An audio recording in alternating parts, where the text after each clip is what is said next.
গীতা কর্তব্যা কিমন্বয়ী শাস্ত্রবিষ্টয়ী ইয়া স্বয়ং পদ্মনাভস্য মুখপদ্ম বিনিশ্চিতা।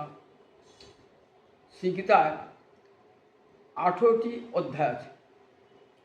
এই 18টি অধ্যায় ভগবানের বাকশক্তি, যে গীতা তাকে ভগবানের বাকশক্তির প্রতিমা বলা হয়। তিনি শক্তিরূপিণী, তাই 18টি গীতার 18টি অধ্যায় তার 18টি অঙ্গ।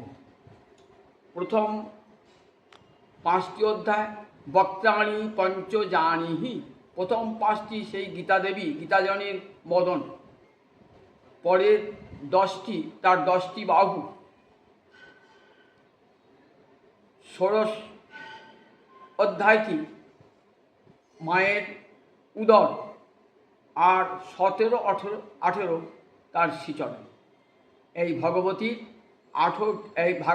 18টি অধ্যায় ভগবানের বাকশক্তির প্রতিমা গীতা দেবীর অঙ্গ। এই গীতাকে বলা হয়েছে পারাশর্যবচ সর্যমমলং গীতার্থ গন্ধৎকটং নানাখ্যানক কেশরং হরিকথা সম্বোধনা বোধিতং লোকে সজ্জন ষট্পদৈরহরহ পেপীয়মানং মূলা ভুয়াত ভারত পঙ্কজং কলিমল প্রধ্বংসী ন শ্রেয়সী। গীতা তো মহাভারতের ভীষ্ম পর্বের অন্তর্গত, তাই গীতার প্রশংসার সঙ্গে শ্রী মহাভারতের প্রশংসা করেছেন।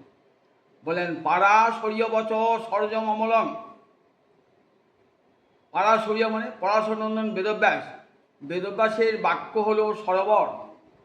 সরোবরে একটি অমল পদ্মফুল ফুটেছে, অর্থাৎ ভারত পঙ্কজম, মহাভারত সেই পদ্মফুল। ব্যাসদেবের বাক্য সরোবরে প্রস্ফুটিত হল মহাভারত পদ্মফুল। পদ্মফুল ফুললেই তার সুগন্ধ বার হয়। সেই সুগন্ধটি কি না গীতা। গীতার্থ গীতা হলেন তার উৎকট গন্ধ, সুতীব্র গন্ধ গীতা। গীতার্থ গন্ধৎকটং নানাখ্যানক কেশরং। পদ্মে তো কেশর থাকে। বললেন মহাভারতে যে নানা আখ্যান উপাখ্যান রয়েছে, এগুলি মহাভারত পদ্মের কেশর। হরিকথা সম্বোধনা বলিতং। পদ্মফুল সূর্যের কিরণে ফোটে। বলেন এই মহাভারত পদ্মফুল হরিকথারও সূর্যের কিরণে ধীরে ধীরে বিকশিত হয়। নানাখ্যানক কেশরং হরিকথা সম্বোধনা বলিতং লোকে সজ্জন ষট্পদৈরহরহ পেপীয়মানং মুদা। বললেন এই পদ্মের মধু কারা খায়, তা বললেন যারা ষটপদ ভ্রমরের 6টা পা আছে, ষটপদ ভ্রমর খায় পদ্মের মধু। আর মহাভারত পদ্মের মধু কে খান? বললেন সজ্জন ষটপদী। জগতে যারা সজ্জন ভ্রমর তারা মহাভারতের মধু, কৃষ্ণকথার মধু আস্বাদন করছেন।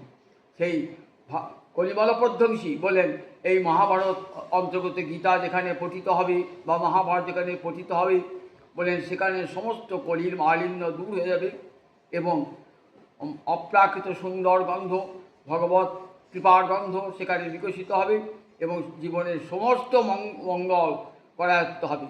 তাই গীতা এক সার্বজনীন গ্রন্থ, আন্তর্জাতিক গ্রন্থ। এই গীতার গ্রন্থের মতো দ্বিতীয় বিকল্প গ্রন্থ আর জগতে নয়। গীতা শুধু ভারতবর্ষে নয়, আর সারা বিশ্বব্যাপী। এবং কত যে অনুবাদ হয়েছে, কত যে টিকা টিপ্পণী, কতভাবে যার ব্যাখ্যা হয়েছে, জগতে আর কোনো গ্রন্থে এরকম হয় না। তাই সেই গীতার জয় হোক, জয় হোক, জয় হোক।